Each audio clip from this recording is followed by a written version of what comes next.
Oh Lord, it's good to be here with you, my friend. Let's start with a scenario that has haunted me for years. Imagine you're standing in a group conversation, and suddenly everything just dies. No punchline, no clever follow-up, just silence. You try to think of something smart to say, but your brain decides to go on a smoke break. It's like you've been drafted into the awkward silence Olympics, and congratulations, you're about to win gold. That used to be me every single time I talked to more than two humans.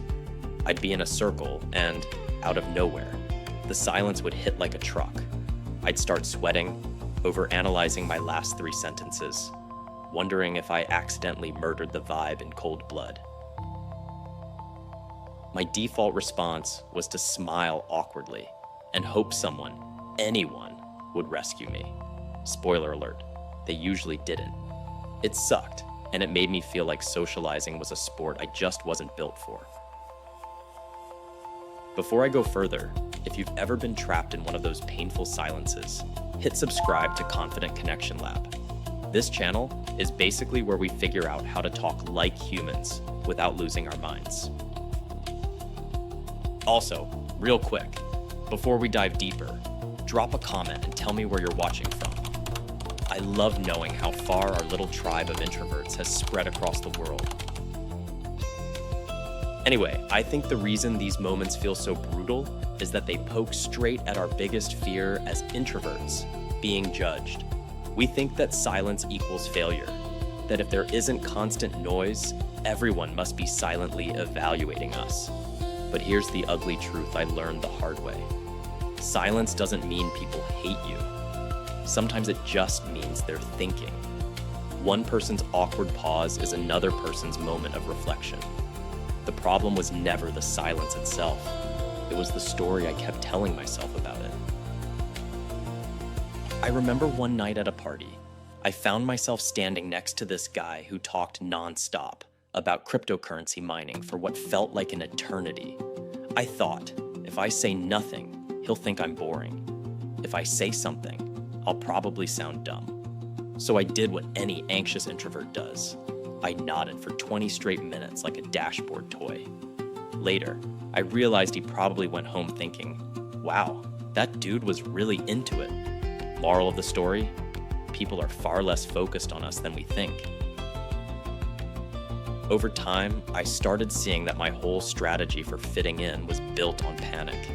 Every time I entered a group, I'd mentally rehearse every move like I was prepping for a Broadway show. I'd focus so much on saying the right thing that I forgot the point of being there, to connect. It didn't matter what I said because connection doesn't come from clever lines. It comes from comfort. And believe me, nobody feels comfortable when their brain is running social diagnostics at full speed.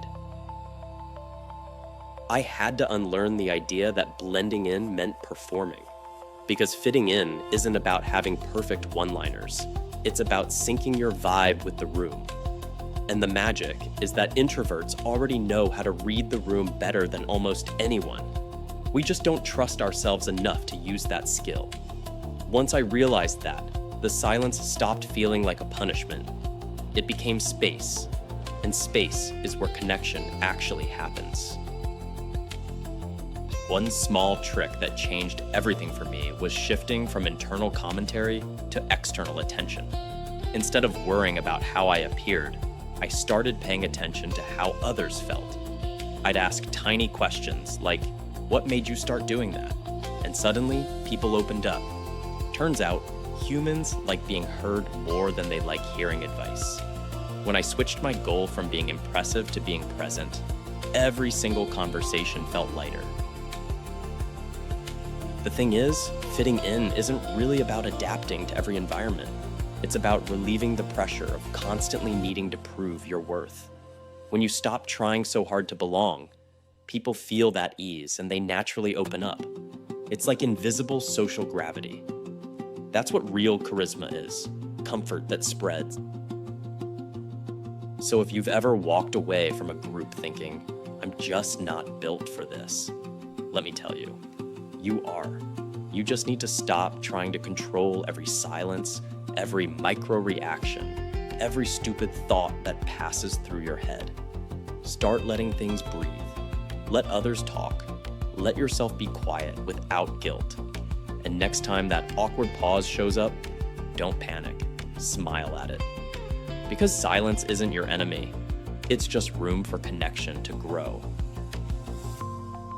Stick with me, because in the next chapter, we'll talk about how to actually be noticed in a group without having to fake being loud or hypersocial. You're going to see that presence doesn't mean performance. It means alignment. For now, breathe, subscribe if you haven't yet. And remember, you don't need to win the awkward silence Olympics anymore. You can finally retire the medal collection and just be yourself. Oh, Lord, if I had $1 for every time someone told me, just speak up more, I'd probably have enough money to buy a whole new personality. Being told to just be louder as an introvert feels like someone asking a goldfish to climb a tree.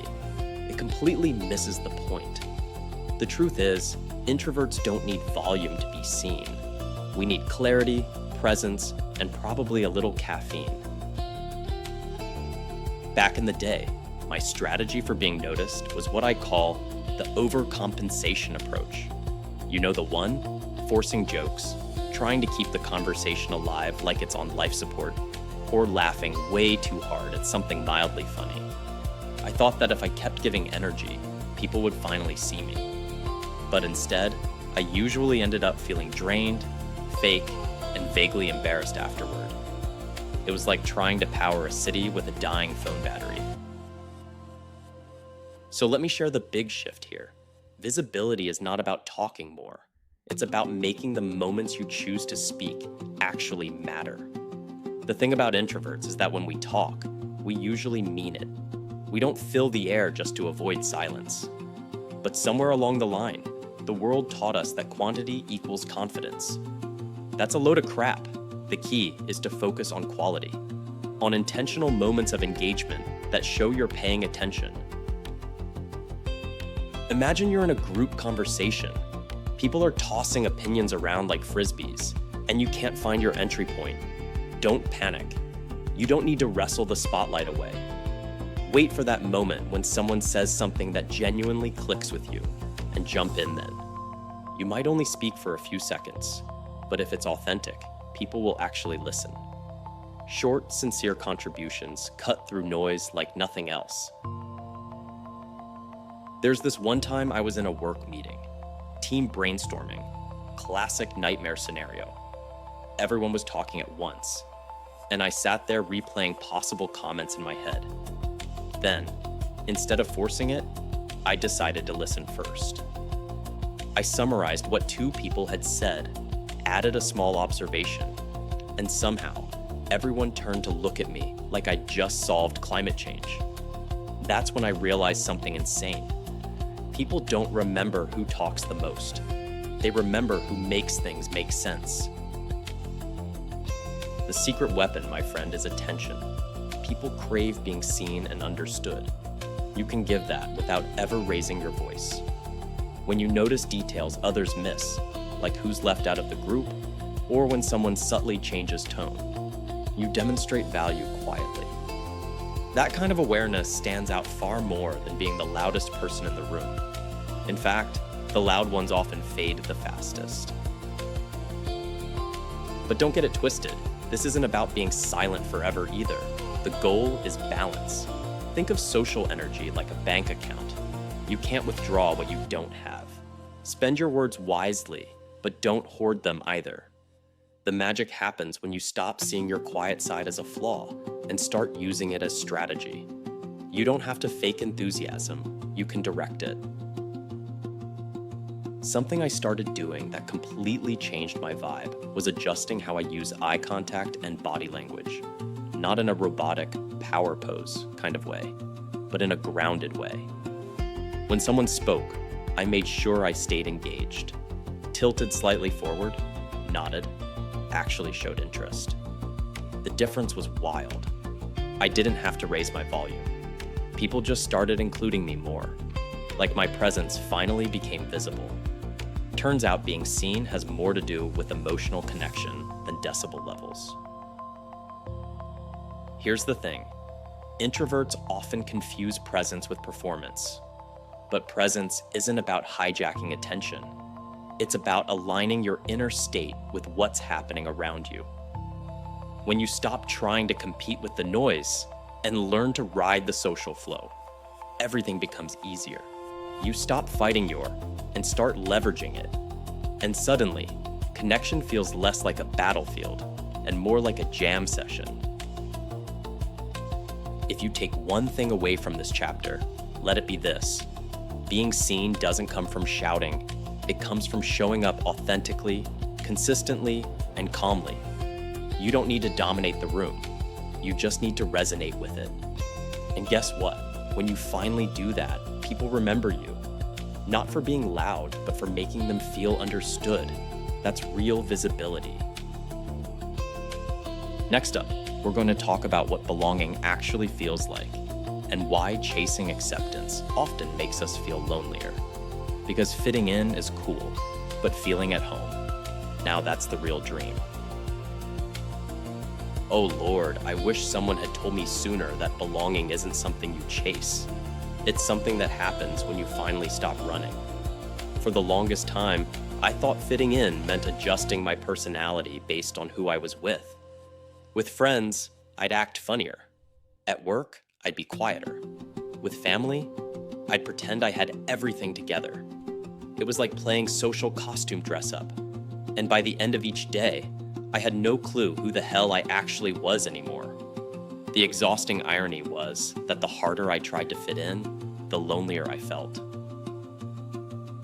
There's this weird pressure to mold yourself into the right version of you, depending on where you are. And if you've ever experienced that, you know how heavy it feels. Because deep down, every time you fake it, your brain whispers, see, they wouldn't like the real you anyway. It's wild how much distrust we build toward ourselves, all because we think belonging has to be earned through performance.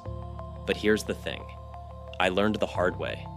Belonging doesn't come from being liked by everyone. It comes from being honest enough to show the sides of you that might not be liked by everyone, and doing it anyway.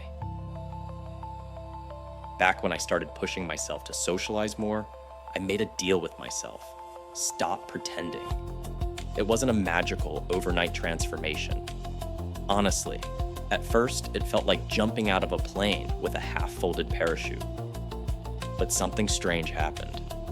When I stopped filtering every sentence and started talking from a real place, even awkwardly, even imperfectly, something shifted.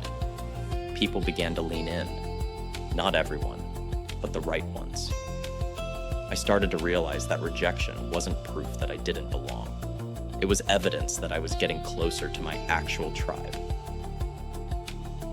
There was one night that kind of sealed this lesson. I went out to dinner with a group from work, most of them loud and extroverted.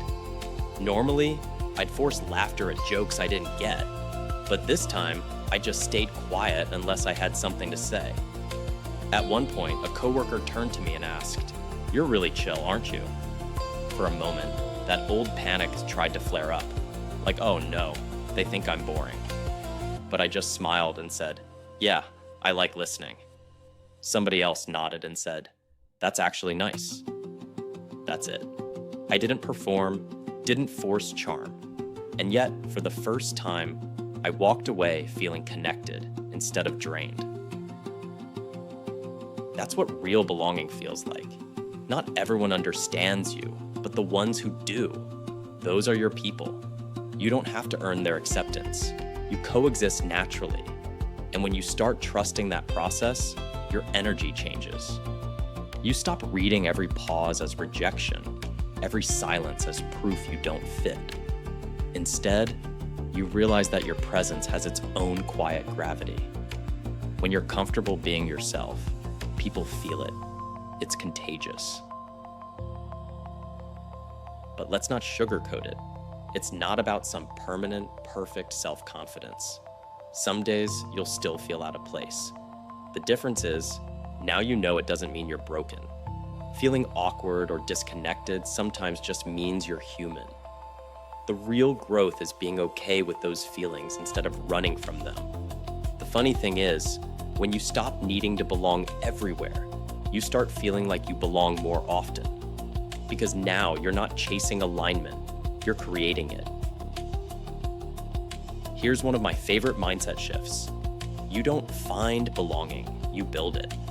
Every time you choose honesty over pretense, empathy over approval, you're laying another brick in that foundation.